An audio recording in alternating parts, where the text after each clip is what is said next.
गजाननाय नमः। ॐ लम्बोदराय नमः। ॐ शूर्पकर्णाय नमः। ॐ विघ्नहर्ताय नमः।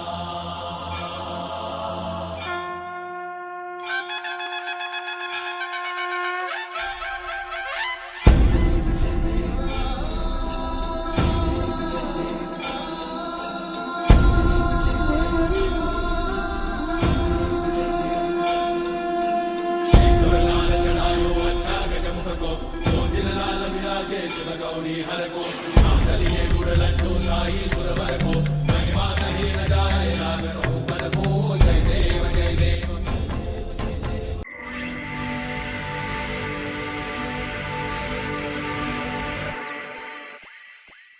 అందరికీ నమస్తే, నేను మీ జర్నలిస్ట్ గొంగడి సీనన్న.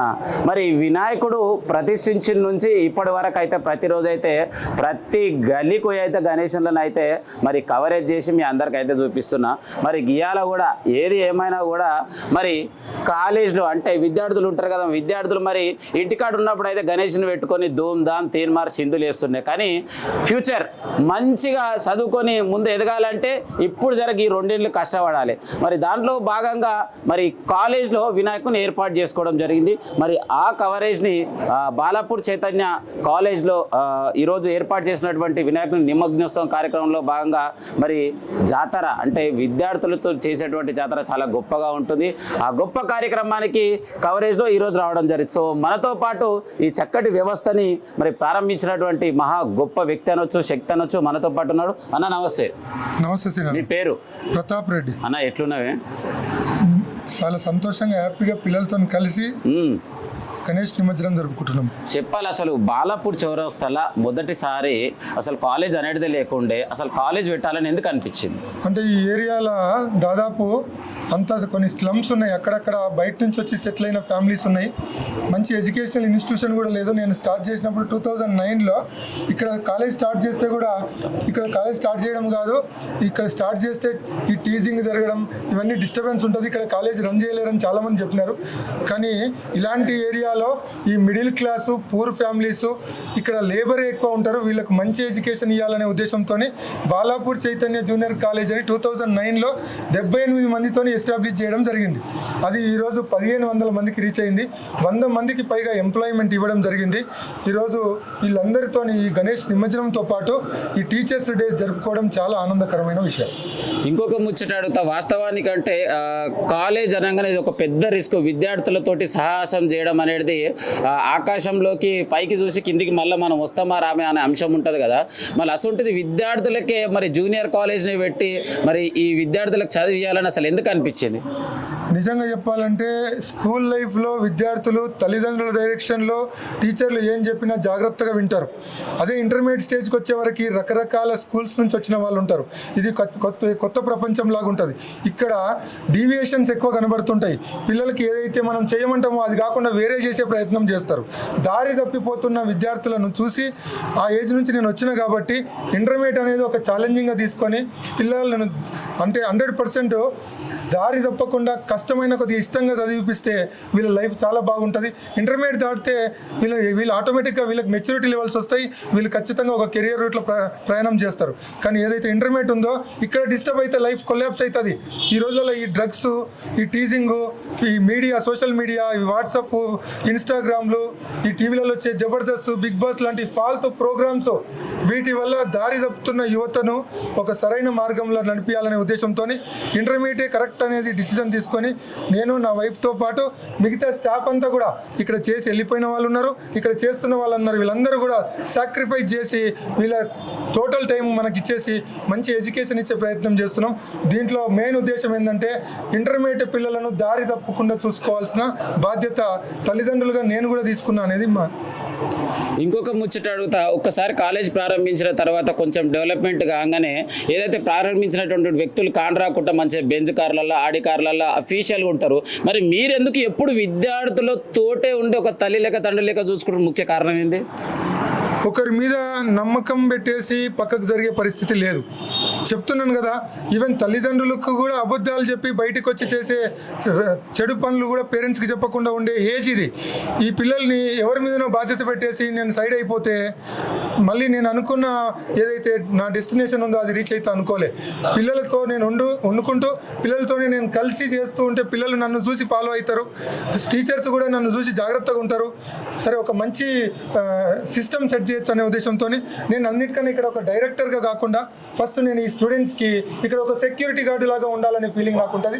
పేరెంట్స్ ఏదైతే బాధ్యత నా మీద పెట్టినారో వాళ్ళు ఆలోచించిన ఆశల కన్నా మించి కూడా పిల్లలని భావి భారత పౌరులుగా తీర్చిదిద్దే ప్రయత్నంలో నేను చదువు చెప్పలేకపోయినా కొంతవరకు నేను కౌన్సిలింగ్ చేసుకుంటూ పిల్లల్ని అన్ని రకాలుగా ట్రీట్ చేసుకుంటూ రేపు భవిష్యత్తు వైపు నడిపించే ప్రయత్నం చేస్తున్నా సార్. ఇంకొక ముచ్చటిన హాస్టల్లో ఉన్నటువంటి విద్యార్థులకు దగ్గరుండి మళ్ళీ ప్లేట్లల్లో అన్నం కూర పెట్టి తిన్నదాకా మరి ఎదురుగా ముంగట కూర్చున్నట్టు ఇది ఎంతవరకు నిజమేనా?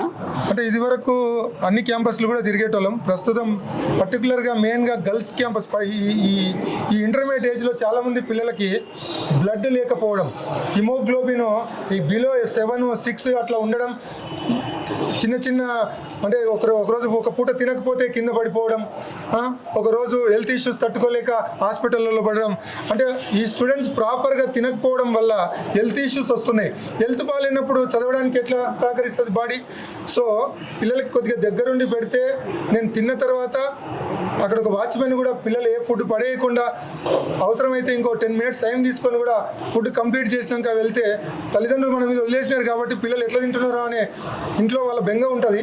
సో వాళ్ళ ఆలోచన ఏదైతే పిల్లల ఫుడ్ విషయంలో ఉందో దాన్ని మనం దగ్గరుండి చేస్తే ఆ టైం వాళ్ళ కోసం ఇస్తే నా డ్యూటీ కూడా అదే. పిల్లలతో ఉండడం, కాలేజీతో ఉండడం, ఇది కాకుండా నేను వేరే బిజినెస్లు కూడా చేయను, నాకు వేరే ఇంట్రెస్ట్ కూడా లేదు. నా లైఫ్ కూడా వీటితోనే, పిల్లలతోనే. ఇంటర్మీడియట్ నెక్స్ట్ స్కూల్స్కి వెళ్ళినాం. ఇయర్ శంషాబాద్లో ఒక చిన్న స్కూల్ స్టార్ట్ చేస్తాం, కాగ్నిటివ్ గ్లోబల్ స్కూల్ అని. దాన్ని కూడా ఎక్స్పాన్షన్ చేసే ప్రయత్నం చేస్తాం.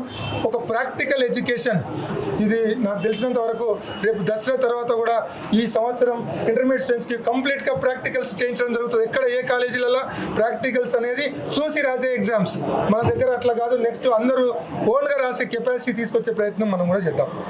ఇంకొక ముచ్చట అడుగుతా, ఏదేమైనా యువత ఇంటర్ అంటే హాస్టల్లో ఉన్నప్పుడు బెటర్మెంట్గా చదువుకుంటారు. ఈ ఇంటర్ అయిపోయిన తర్వాత అసలు అనుకోని పరిస్థితులలో కొన్ని ఊహించని పరిణామాలకు ఎదురవుతారు. అలాంటి యువతకి మీరిచ్చే ముఖ్య సందేశం ఏంటి? ఇప్పుడు సీనన్న ఏవైతే క్వశ్చన్ లేవనెత్తిండో వీటికి సంబంధించి ఇంటర్మీడియట్ వరకు మేము జాగ్రత్తగా చూస్తున్నాం, పేరెంట్స్కి జాగ్రత్త చెప్తున్నాం. మన పేరెంట్స్ మీటింగ్ కూడా పెట్టినాం. ఇలాంటి సమస్యలు పేరెంట్స్ కూడా ఇలా సేమ్ ఇదే ప్రాబ్లంలో పేరెంట్స్ కూడా ఎంతోమంది డిస్కస్ చేయడం జరిగింది. వీటికి అన్నిటికన్నా ముఖ్య కారణము పిల్లలకి సెల్ ఫోన్ ఇవ్వడం, పిల్లలకి సోషల్ మీడియాలో ఇన్వాల్వ్ చేయడం. సోషల్ మీడియా, ఈ మొబైల్ ఫోను, ఈ టీవీ మన నాలెడ్జ్ని పెంపొందించుకోవడానికి యూజ్ చేసుకుంటే బాగుండే, కానీ కంప్లీట్గా డీవియేషన్స్కి రోడ్ల మీద ఫోటోలు దిగడం, ఇన్స్టాగ్రామ్లలో రాంగ్ మెసేజ్లు పంపించేలాగా రీల్స్ చేయడం, వాటి కోసం ఎక్కడ పడితే అక్కడ వెళ్ళి ప్రాణాలకు తీసుకునే పరిస్థితి కూడా పోతున్నారు. ఇంకొకటి ఏంటంటే విచ్చలవిడిగా ఇంటర్మీడియట్ తర్వాత ఓపెన్ అంటే ఫ్రీడమ్ వచ్చి బయటికి వెళ్ళి రూమ్లలో ఉండి అక్కడిక్కడ చదువుకుంటూ ఈ డ్రగ్స్కి అలవాటు పడుతున్నారు. చదువుకునే ప్రయత్నంలో ఫ్రెండ్స్తో తిరుగుకుంటూ అక్కడ ఇక్కడ bike riding, triple riding, drink చేయడం. ఈ చిన్న ఏజ్లో బిలో 18 years లోపల 50 to 60% ఆల్రెడీ మొత్తం వైన్కి అలవాటు పడ్డ వాళ్ళు. సిగరెట్లు రీసెంట్గా కొందరు బయట జరుగుతున్న చిన్న ప్యాకెట్లలో, మనం గుర్తుపట్టలేని ప్యాకెట్లలో డ్రగ్స్ విక్రయిస్తున్నారు. పర్టికులర్గా ఇక్కడ మిదాని బస్ డిపో దగ్గర, ఈ సరౌండింగ్స్లో కూడా చాలా ఏరియాలలో, కొన్ని స్లమ్స్ ఉన్న ఏరియాలలో కొందరు వీక్నెస్ను చూసుకొని వాళ్ళతో డ్రగ్స్ సరఫరా చేస్తున్నారు. దీనివల్ల పిల్లలు నాశనం అయిపోతున్నారు, లైఫ్ స్పాయిల్ అయిపోతుంది. అందువల్ల పర్టికులర్గా ఇంటర్మీడియట్ సెలెక్ట్ చేసుకోవడం జరిగింది. ఆ ఇంటర్మీడియట్లో జాగ్రత్తగా 2 years మేము జాగ్రత్త పడేలాగా పిల్లలు చేస్తున్నాం. ఇంకో 2 years పేరెంట్స్ కూడా జాగ్రత్త పడితే తప్ప వీళ్ళకు మంచి కెరియర్ ఉండదు.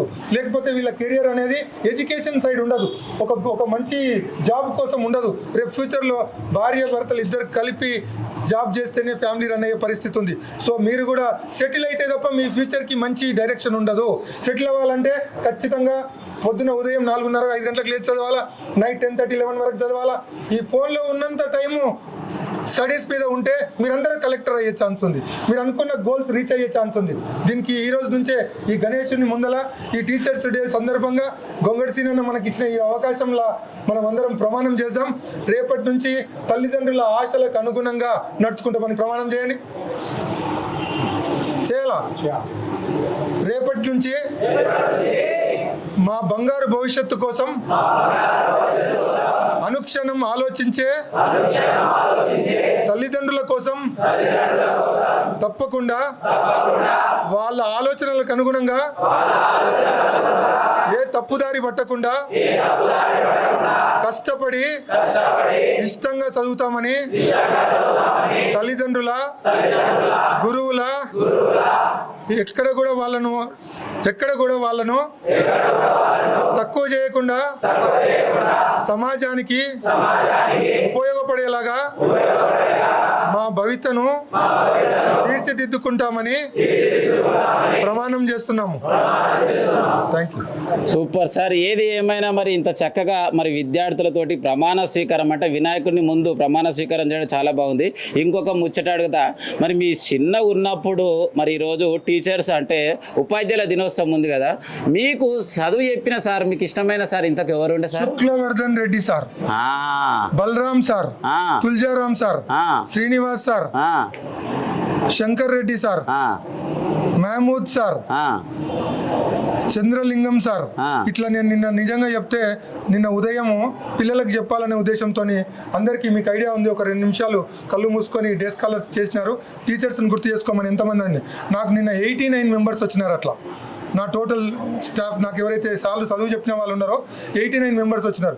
వీళ్ళతో పాటు మనకు రోజు ఇంట్లో నుంచి బయటికి పంపించేటప్పుడు మన తాత అంటే గ్రాండ్ పేరెంట్స్, మన పేరెంట్స్ వాళ్ళు కూడా గురువుల్లాగానే కాబట్టి వాళ్ళని కూడా రోజు గుర్తు చేసుకుంటూ పొద్దున వచ్చేటప్పుడు వాళ్ళ ఆశీర్వాదం తీసుకొని మళ్ళీ సాయంత్రం వెళ్ళినప్పుడు వాళ్ళ బాగోగులు చూసుకుంటూ వాళ్ళకి అవసరమైన వాళ్ళకి కావాల్సిన ఏమైనా హెల్ప్ చేసుకుంటూ వాళ్ళకు కూడా సహకరిస్తూ ఉండాలనేది నా ఉద్దేశం. Super sir. సో ఏది ఏమైనా చదువు చెప్పిన గురువులను మాత్రం మరవద్దు అంటావు? ఖచ్చితంగా మనకు చదువు చెప్పిన గురువులను, మన కన్న తల్లిదండ్రులను ఎవరిని మరవద్దు. అట్లానే ఎల్డర్స్ అందరికీ కూడా రెస్పెక్ట్ ఇవ్వడం అనేది మన బాధ్యత, మన ధర్మము. ఖచ్చితంగా సొసైటీలో మనకన్నా పెద్దవాళ్ళను గౌరవించేది నేర్చుకోండి. మన అన్నలు, అక్కలు, మన నాన్నలు అందరినీ కూడా గౌరవించే ప్రయత్నం చేయాలా. వాళ్ళందరి నుంచి ఇన్స్పిరేషన్ ఉన్న విషయాలు తీసుకొని మనం కూడా వాళ్ళకన్నా బెటర్గా అయ్యేలాగా, మన వల్ల నలుగురికి ప్రయోజనం కలిగేలాగా సొసైటీ మన కోసమే కాదు, మన సొసైటీ ఎదురు చూస్తుంది సొసైటీకి ఏమైనా చేస్తామనేది. రేపు మీరందరూ కూడా మంచి పొజిషన్లలో ఉండి ఎక్కడ వచ్చినా ఒక పోలీస్ స్టేషన్కి వస్తే అక్కడ కనబడాలి ఒక ఎంప్లాయ్, ఒక గవర్నమెంట్ ఏదైనా ఆఫీస్కి పోతే అక్కడ కనబడాలి. ఎక్కడ పడితే అక్కడ మీరు ఎంప్లాయీస్గా రెడీ అయి ఉండి మీరు మంచి లైఫ్ స్పెండ్ చేసే ప్రయత్నం చేయాలి. Super sir. ముచ్చటైతే జబర్దస్త్ చెప్పినావు, నాకైతే మస్తు ఖుషి అనిపించింది. ఫైనల్గా డిఎస్కే న్యూస్ ఛానల్ చూస్తున్న ప్రేక్షక దేవుళ్ళకి ఏం చెప్తారు? మీ పిల్లలను టీవీ దగ్గర ఒక టైము, ఒక లిమిట్ మాత్రమే టీవీ దగ్గర ఉంచే ప్రయత్నం చేయండి. అన్ని ప్రోగ్రామ్స్ చూసే ప్రయత్నం అంటే ఏ ప్రోగ్రామ్స్ ఏ ఏజ్ వాళ్ళు చూస్తే బాగుంటుందో, ఈ పిల్లలకి ఏ ప్రోగ్రామ్స్ అయితే బెటరో అవే చూపించండి. మొబైల్ ఫోన్లకు దూరంగా ఉంచండి. చదువు రోజు ఖచ్చితంగా ఉదయం లేచి చదివేలాగా చేయండి. ఈ చదివే ఏజ్ కాబట్టి ఇప్పుడు చదవకపోతే ఫ్యూచర్లో కష్టమవుతుంది. ఈ బిఫోర్ ఈవెన్ అమ్మాయిల విషయంలో చెప్తున్నా, ఖచ్చితంగా ప్రతి ఆడబిడ్డ తన కెరియర్లో సెటిల్ అయ్యి ఎంతో కొంత సంపాదించే స్టేజ్కి వెళ్ళిన తర్వాతనే మ్యారేజెస్ చేయండి. తొందరపడి అమ్మాయిల జీవితాలను మ్యారేజ్ చేసేసి వాళ్ళను ఒక గుంతలోకి తోసేసే ప్రయత్నం చేయకండి. ముందు వాళ్ళని సెటిల్ చేసే ప్రయత్నం చేయండి. ఫైనల్గా మరి కవరేజ్ చేసినటువంటి డిఎస్కే అంటే గొంగడి సీనన్న గురించి ఏం చెప్తారు సార్ 2 మాటలలో? నా తమ్ముడు, ఎంత నిజంగా చెప్తే నాకు ఓన్ బ్రదర్స్ ఎవరు లేరు. ఇలాంటి అక్కడక్కడ అన్నలు, తమ్ముళ్ళు ఇట్లా సొసైటీలో నేను తిరిగే ప్రయత్నంలో కలుస్తూ ఉంటారు. అందులో ఇప్పుడు కాలేజీలో నేను ఉన్న ఈ ఎడ్యుకేషనల్ పాయింట్ ఆఫ్ వ్యూలో కాలేజీలో ఉన్నప్పుడు నాకు ఏదైనా సమస్య వస్తే నేను ఫస్ట్ గుర్తు చేసుకునేది గొంగడి సీనన్నను. నాకు సపోర్ట్ అట్లా ఉంటుంది కాబట్టి ఫ్యూచర్ కూడా ఇంకా మంచి సపోర్ట్ కావాలా. చాలా యూనియన్స్ వచ్చేసి డబ్బులు వసూలు చేయడానికి ఇప్పుడు ఈవెన్ గణేష్ చందకి ఒక 25 సంఘాలు వచ్చినాయి. ఇంతమందికి మనం ఇచ్చే పరిస్థితిలో లేం. ఎట్ ద సేమ్ టైం ఒక 50 నుంచి 80 విద్యార్థి సంఘాలు, కుల సంఘాలు, మత సంఘాలు వచ్చి డబ్బుల కోసం ఇబ్బంది పెడుతున్నారు. వీటికి సంబంధించి ఏదైనా ఒక ఫిక్స్ స్ట్రాంగ్గా వీళ్ళందరినీ ఇలా అంటే బతకలేకుండా వీటి మీద అడుక్క తినే పరిస్థితికి వచ్చినారు. ఈ వ్యవస్థను ఏదైనా నిర్మూలించే ప్రయత్నం చేస్తే దాని నుంచి సీనియర్ నుంచి స్ట్రాంగ్ సపోర్ట్ తీసుకుందాం, పర్సనల్గా కూర్చొని డిస్కస్ చేద్దాం. మా సార్ నుంచి నేను మళ్ళీ మీరు టైం ఇచ్చినప్పుడు దానికి సంబంధించి డిస్కస్ చేద్దామన్నా. అట్లానే మనకు మన దగ్గర ఇంకొకటి సినిమా ఇక్కడ ఒక ఎడ్యుకేషనల్ సిస్టమ్ గురించి మాట్లాడాలా. ఇది వరకు weekly 6 classes IPA, 3 classes EAMCET అనేది ఉండేది ఆబ్జెక్టివ్. అట్లా పెడితే అందరూ ఇంటర్మీడియట్ మార్క్స్ మాత్రమే తెచ్చుకోగలుగుతున్నారు. ఈ ఆబ్జెక్టివ్ ఎంసెట్లు, నీట్లు, ఈ ఐఐటీలు కొద్దిగా ప్రాబ్లం అయి ఉండేది. రీసెంట్గా ఒక one week objective, 1 week IP అనే సిస్టమ్ తీసుకొచ్చి లాస్ట్ ఇయర్ అద్భుతమైన రిజల్ట్స్ సాధించడం. ఈ వచ్చే అకాడమిక్ ఇయర్ కూడా మా పిల్లల నుంచి ఈ చౌరస్తానే కాదు, ఈ సరౌండింగ్లలో ఈ మాలాంటి మిడిల్ క్లాస్ రన్ చేసే కాలేజీలలో అత్యంత బెస్ట్ రిజల్ట్స్ తీసుకొచ్చే ప్రయత్నం చేస్తాం. మాకు కూడా విద్యార్థులు కూడా స్ట్రాంగ్గా సపోర్ట్ చేయాలా. At the same time parents కూడా బాగా మా పిల్లలను ఇంటి దగ్గర చదివించే ప్రయత్నం చేయాలా. టీచర్స్ నుంచి కూడా అంతకు మించి సహకారం కావాలా. Thank you. కదా ఏది ఏమైనా కూడా మరి ఈరోజు మరి బాలాపూర్ చైతన్య కాలేజీలో ఏర్పాటు చేసినటువంటి వినాయక నిమగ్నోత్సవంలో భాగంగా సారు మనతోటి అయితే 2 ముచ్చట్లు చెప్పిండు. మరి యువకులు చదువుకునే వయసులో చదువుకోవాలి, ఆడే వయసులో ఆడాలి, మరి ఎంజాయ్ చేసే టైంలో చేయాలని చెప్పేసి విలువైన సందేశం తెలియజేయడం జరిగింది. సో మరి ఇలాంటి మంచి మంచి ముచ్చట్లు కావాలంటే చూస్తూనే ఉండండి DSK D6 న్యూస్. కెమెరామెన్ సాయితో మీ గొంగడి సీనన్న ఉంటాం అలా.